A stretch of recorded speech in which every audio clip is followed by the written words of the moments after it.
Mga hamburgera, Diyos ko, nakita niyo ba, mura dyo ko si Snow White. O, di ba, first time ko maganito sa school, ha? Para babaehan. At ngayong bedyo na ito, sa araw na ngayon, mga hamburgera, ipapakilala ko sa inyo ang aming bagong maestro na kakagaling lamang sa Philippines. So, mga 2 months ata siya dito or 3 months na ata siya sa Thailand. At swinerte ka agad. Siguro nakita nyo na ito sa ibang vlog ko. Pero ngayon lang, eksklusibo, explosivo. Dito lang sa Transwoman Thailand page. Si Teacher Ron. Ayan. Tanungin natin. Ayan, sige, ano ka muna, teacher? Greet ka muna sa ating mga followers dyan. Magandang umaga sa Luzon. Umaga pa ba? Magandang tanghali mula sa mga taga Luzon. Mayad nga adlaw, mayad nga udto sa mga taga Visayas. Kag amuman sa Mindanao. Sa Mindanao. Wow!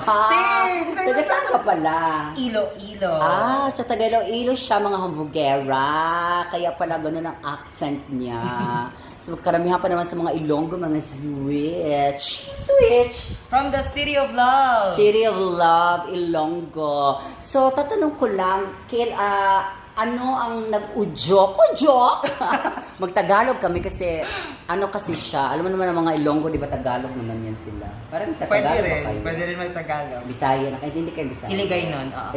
Iligay nun. So, ask ko lang kung ano yung nag-udyok or bakit gusto mong pumunta dito sa Thailand? Kasi 'di ba, wala ka namang binubuhay sa Pilipinas. Kasi yung iba, ay gusto ko talaga pumunta sa Thailand kasi gusto ko tumulong sa pamilya ko. Pero ito, no, ayaw yung tumulong sa pamilya niya kasi mayaman naman siya. Uy, saan kukuha ng yaman? Kasi may mga gold siya. So ano nag-udyok sa'yo at bakit gusto mong pumunta dito sa Thailand at magturo? Kasi may experience din ako ng teaching sa Philippines. Okay. At nakita ko sa mga vlogs, actually maraming mga vloggers, totoo naman napatunayan ko. Kasi sa Pilipinas, nag-uumpisa yung klase 7:30. Diba? Aminin, 7:30. Tapos matatapos siya usually 5 or 5:30. Dito, Diyos ko, fresh. Mas maliban sa malaki ang sahod, magsisimula ang klase 8:30. Tapos, matatapos siya ng 3:15. Pagkatapos ng 3:15, mainit pa yung araw sa labas. Pwede kang gumala-gala. Katulad doon, may Robinson. Marami kang mapupuntahan. Correct. So ano pa ba itatanong ko kung naisagot niya na pala lahat? Teka lang. Meron pa pala. Sa Pilipinas, dinadala lahat ng mga gawain sa school, di ba? Correct. Pero dito, diba? Wala. hindi pwede. Hindi pwede kasi kapag trabahong school lang, sa school lang dapat ginagawa. Tapos kapag nasa bahay, pero depende pa rin yun sa'yo, pero marami ka talagang oras dito sa school. At fresh ka talaga dito sa school. Diba? Hindi nga lahat. O diba? Nagsalita na ang maestro galing sa Pilipinas kung ano talaga ang mga experience niya as a teacher. Doon sa Pilipinas, baka sabihin niyo na naman na kinukumpara na naman Pilipinas. Yun nga dapat kayo pupuntahan sila dito kasi yun na talaga. Ang daming mga chichiburichi sa atin. Ganun din naman. Wala ditong forms, kaunti lang. Diba? Pero yun nga, gagaling natin mag-Ingles, mga Pilipino. Kaya, ayan ang advantage din. Kaya siguro, ganun na lang tayo na pagdating sa education talaga, maganda, maano naman ang Pilipinas kahit papaano, diba? Okay, pumunta dito sa Thailand, pero hindi all the month, all year pwedeng pumunta dito. May mga specific months lang talaga. Like, kung gusto mong magturo dito, dapat pumunta ka ng September, end of September, kasi October yung hiring, at saka April. Kasi magko-continue yung klase ng second sem by November, tapos yung first sem May. So, dapat April at September ka pumunta dito para madali pumasok sa school. Ganun Di ba, yan. Mama? Ganon, diba? O diba? Fresh na fresh. Yes. Kasing fresh ka, mga hamburgera. Ganun yan. Huwag kayong kokak ng kokak na parang falaka. Diba? True. Yan! So, ano namang masasabi mo ngayon na nandito ka na sa Thailand? Anong feeling mo?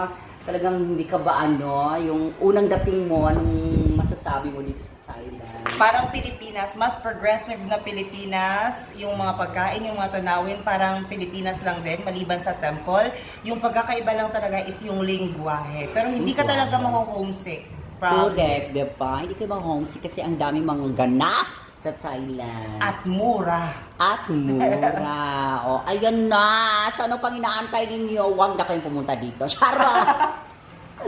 So, ayan po si Teacher Ron. So, kasi di ba naririnig niyo na yung nagla-live ako, ito yun siya, na naririnig niyo lagi kong minimension yung name niya, na ibang agency po siya, ang tinuturuan niya ay English program, kung saan lahat ng mga estudyante niya ay isang classroom lamang, na puro English yan, from mathematics, science, lahat in English. Ako naman, puro zero English. Regular classes ang tinuturuan ko at ang daming section. True. Kaya mas nakakaloka. Pero gayon pa man, fresh pa rin. Dapat lang.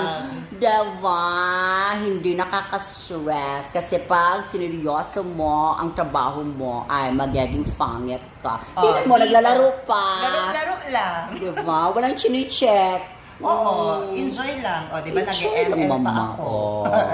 Ganun yan, mga hambugera.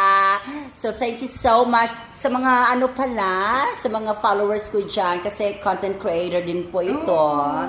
Ano bang name ng page mo para maano? True Ron. Oh, yan. Ano ko yan Pakilagay na dyan. lang po. Ilagay ko na lang dyan ang Yes. kanyang page. Ayan. At kung meron kayong mga gustong itanong sa kanya at gustong ipasulat sa kanya kasi nagsusulat din yan. Yes. Ayan. So sa kanya po kayo maghihingi ng tulong, yung mga mga grammars and everything. Uy. Sa kanya yan, mga essay form, ganon. Sa mga hambugera, sa mga hindi pa nakapag-follow ng aking page, mag-follow na kayo. Sa mga hindi pa certified hambugera, kokak na kayo sa akin. Ganon. Mag-enjoy kayo. Bye! Ganon. Ako, 7 minutes. Ang haba din.